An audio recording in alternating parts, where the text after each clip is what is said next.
infrastrukturnya dan mempersiapkan SDM-nya di sektor ini, sehingga kita harapkan sektor ini akan bertumbuh dengan sangat pesat ketika Bandara Surabaya II sudah terbangun. Rencana pembangunan sedang berproses dan saya ajak kita semua untuk mendukung kelancaran dan kesuksesannya. Potensi berlimpah lain yang sangat perspektif adalah garam yang sering diistilahkan dengan emas putih. Saat ini telah dibangun pabrik garam Nageteo melalui kerjasama dengan PT Citam Garam Flores, dan ribuan hektar telah dimanfaatkan untuk pengembangannya, baik itu yang dilakukan oleh Citam maupun Garam Rakyat. Kita mempunyai optimis yang kuat karena hasil penelitian menunjukkan bahwa kualitas garam kita tidak jauh berbeda dengan garam dunia atau garam yang kita impor dari luar. Saat ini juga sedang dalam proses pemekaran desa, pembentukan desa sebanyak 33. Evaluasi dengan pemerintah provinsi sudah kita lakukan dan saat ini sedang berproses. Yang petanya dibuat oleh Badan Informasi Geospasial. Bila semua ini berjalan lancar, maka kita akan menghasilkan 33 pusat pertumbuhan ekonomi baru dan kemajuan desa menjadi fondasi ekonomi utama bagi kemajuan kecamatan dan kabupaten. Bapak, Ibu, saudara-saudari peserta upacara yang saya hormati, sebagaimana kita ketahui bahwa dalam 2 tahun terakhir ini kita ditempa oleh COVID-19. Kita juga secara mandiri menginisiasi sejumlah strategi kebijakan lokal dengan menggelontorkan dana di desa untuk membiayai dan menggerakkan partisipasi keluarga, RT, Dasawisma, hingga jenjang pemerintahan desa, kelurahan, dan kecamatan, bersinergi dengan tim gugus tugas kecamatan, kabupaten, TNI, dan Polri, dan secara cepat bisa mencegah dan menurunkan angka terkonfirmasi sebagai korban COVID-19. Kendati pun terkadang grafik ini bersifat fluktuatif, namun yang pasti angka korban semakin menurun, sehingga pemerintah pusat memberikan penghargaan berupa dana insentif daerah selama 2 tahun berturut-turut.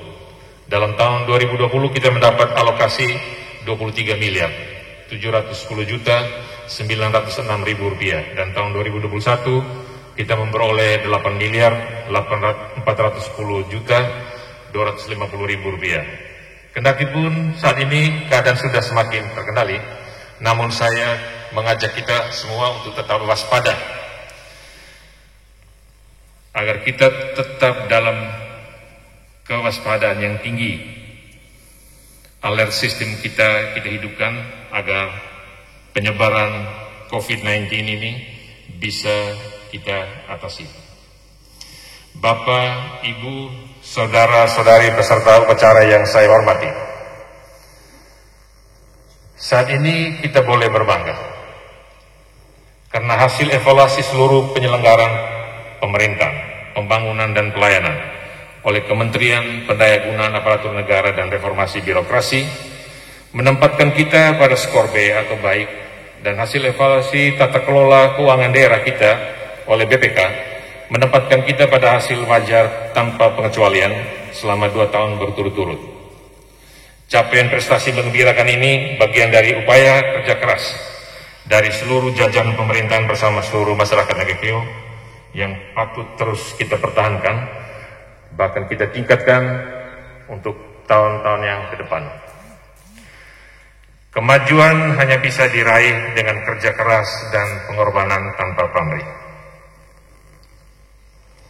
Kita juga pada saat yang bersamaan, pada tanggal 1 Desember yang lalu, kita mendapat penghargaan dari Kemenkeu melalui Kantor Pelayanan Perbendaharaan Negara atau KPPN ND untuk responsivitas percepatan penyaluran dak fisik dan dana desa tahun anggaran 2021. Kendati pun telah bekerja secara maksimal, namun harus juga disadari bahwa kecepatan tuntutan permintaan masyarakat selalu lebih cepat dari kemampuan kita meresponnya. Karena itu pemerintah harus cepat membenahi metode dan strategi kerja, juga pembenahan SDM kita. Kita membutuhkan adanya aparat pemerintahan yang profesional, sabar, dan rendah hati dalam melayani masyarakat. Salah satu tantangan pelayanan dewasa ini adalah kemampuan mengikis keangkuhan pejabat yang lebih ingin dilayani ketimbang melayani rakyat. Hal lain yang perlu diantisipasi adalah kemajuan teknologi informasi yang membawa kita berada pada era globalisasi. Kita sedang berhadapan dengan hukum rimba pasar bebas yang tidak bisa mentolerir terhadap kebodohan, kemiskinan, dan intoleransi. Mereka yang tertinggal secara ekonomi, mereka yang tertinggal secara intelektual, mereka yang tertinggal kemajuan pembangunan, dan mereka yang rendah kadar dan kualitas imannya akan menjadi orang-orang yang terpinggirkan dan bukan tidak mungkin akan tergilas oleh kemajuan. Karena itu kita harus bersatu, kita harus bersama berjuang untuk mengentaskan kemiskinan, mencegah kebodohan dan ketertinggalan. Saat ini kita diberi proyek strategis nasional yang mendongkrak kemajuan di daerah ini. Pertama, industri garam, dan kedua, waduk. Adanya waduk membuka peluang masuknya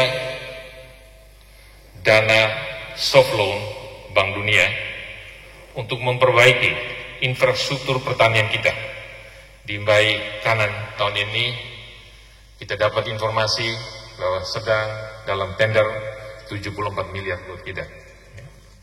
Dan kalau kita berprestasi baik tahun depan, Mbai Kiri juga akan digelontorkan dana sejumlah 130-an miliar buat kita.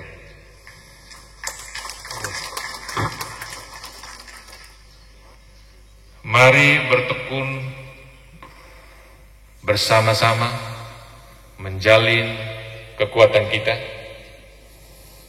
seperti semangat yang dibangun oleh leluhur kita.